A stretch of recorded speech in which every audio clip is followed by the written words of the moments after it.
Hey, welcome along to Top Shelf Tech. Today we're joined by Matt Weston from Swiftly. Matt, how are you today? I'm good. How are you? I'm good, thanks. I'm good. Would you like to introduce yourself and what you guys do in at Swiftly?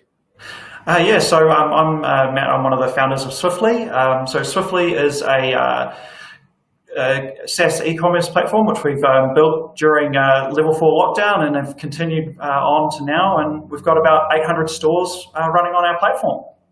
Cool. And how did you guys come up with the idea during lockdown to build this platform? Yeah. So we participated in the Hack the Crisis hackathon, and the idea with the Hack the Crisis was to build some software that was able to help people or businesses in the recovery from COVID-19. And we could see the sort of rules coming up for level 3 of requiring businesses to have some kind of click and collect type thing, or being able to keep track of people's names for orders. So we thought we can build a system that's able to do that in a pretty lightweight way, and we shipped it in the first 48 hours and got people up and running. Awesome. And 800 people or businesses using it already. You must be pretty happy with that. Yeah, we're really stoked. We had no idea that it would get as big as it has, as quickly as it has. It's been incredible. So people are looking at Swiftly and going, why would I go Swiftly rather than Shopify? What's your proposition to those businesses? My proposition to those businesses is Swiftly is a lot quicker, a lot easier to get up and running. So with some of the other e-commerce platforms, you might need a hand to get up and running, but with Swiftly, you can get up and running yourself, do it yourself in 15 minutes and be all set, ready to go, take orders. Cool. So if I'm a small business, I've got no idea about tech. I've gone, started to post my product on the New Zealand, product made in New Zealand, whatever, Facebook page, and I'm looking to take orders, that kind of stuff. I can come along to Swiftly, I can sign up, I can put some pictures up, put some products up and just get going. Is that the idea? Yep, that's exactly it. So you can go to the website, you can put in your name and what kind of delivery options you take, load in some products and you'll be away. Awesome. And what kind of feedback have you got from customers as they've started to use your platform? The feedback we've had is that it's really easy to use and really quick to get up and running. And we've had people who've come across from other platforms who've just said that really it's got all the features you need and nothing that you don't. And it's been really easy for them to get online or to get their online business humming. Awesome. It's a pretty quick time to build a e-commerce platform, get it up and running and get it scaled to support 800 plus businesses. And I presume it can probably, if you can support 800, you can probably support 2,000, you can probably support 4,000. So how have you built that in such a short space of time?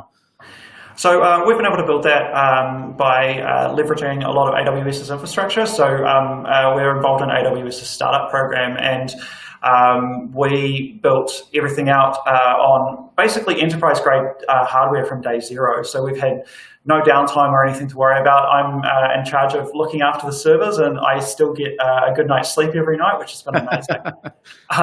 So we're able to leverage the containerization, and auto-scaling especially has been great for us. We know that machines are going to stay up and stay running, as well as AWS's Aurora database. So it's really scalable, really fast, and it's just been fantastic for us.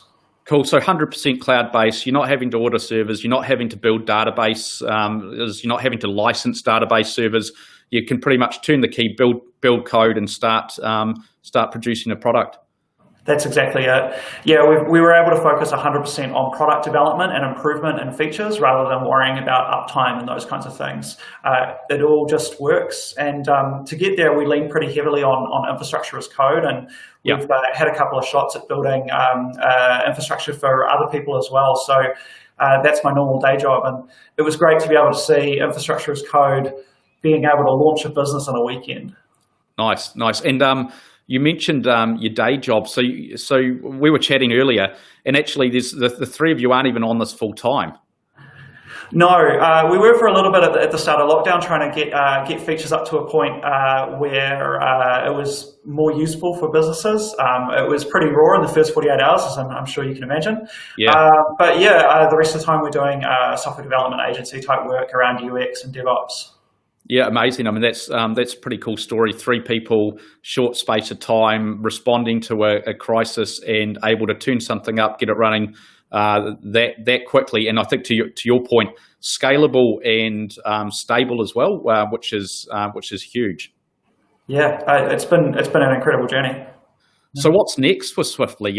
Is it world domination? Is it offshore markets? What are you guys focusing on from here? Yeah, so Swiftly, when we launched, we wanted to make sure that there was no barrier to entry for businesses, because the last thing people needed at that time was another bill to pay or something like that. What we're looking at is how can we improve Swiftly so it's not just an e-commerce platform that's got people through lockdown, but something that's going to support them going forward. So enhancing the features and providing a more full Swiftly experience, but also looking to other markets. We think that small businesses anywhere in the world could benefit from what we've built with Swiftly. So looking especially to Australia and North America. Cool. And you Swiftly, you start off for free, and then you can move into paid versions. Yeah, that's absolutely right. So you can go on the website, you can set it up for free. It's completely automated, and if you want to sign on to get advanced features like credit card processing, you can do that online and just sign up and move into the paid tier. Nice, yeah, and look, really interesting that you've got those 800 New Zealand businesses, and we've come out of lockdown, and people are starting to to trade as they were a little bit.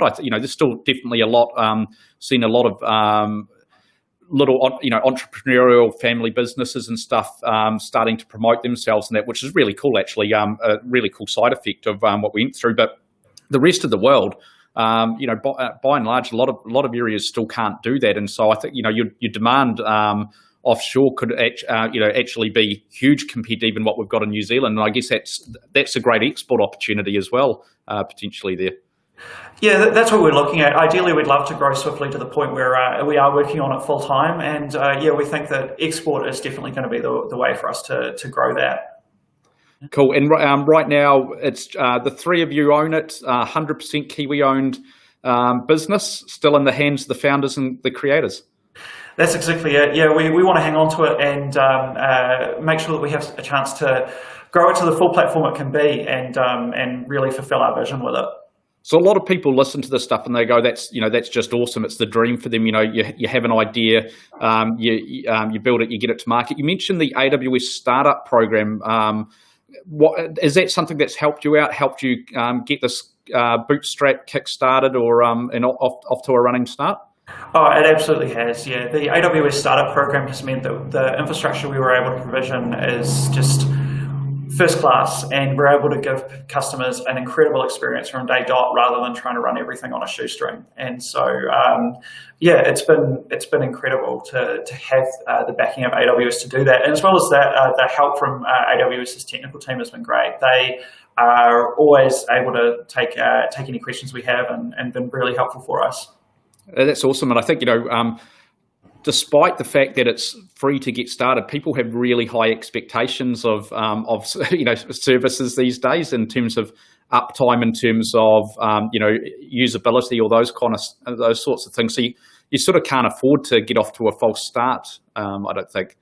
No, I absolutely agree with that. It needs to be perfect from day to zero, because otherwise people will use it one time and then just never come back. And we're seeing repeat users, so we're really happy with that.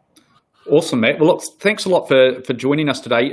Any last thoughts you got for people? Anything they could be thinking about in terms of using Swiftly in their businesses? Yeah, absolutely. If you're a small business owner and you're looking for a quick and easy way to get a website, head over to swiftly.nz. Awesome, Matt. Look, thanks again for joining us today. Really cool to chat. Love the story. It is awesome. I think built out of a crisis. And thank you to everybody else who's joined us to listen in today. Cheers.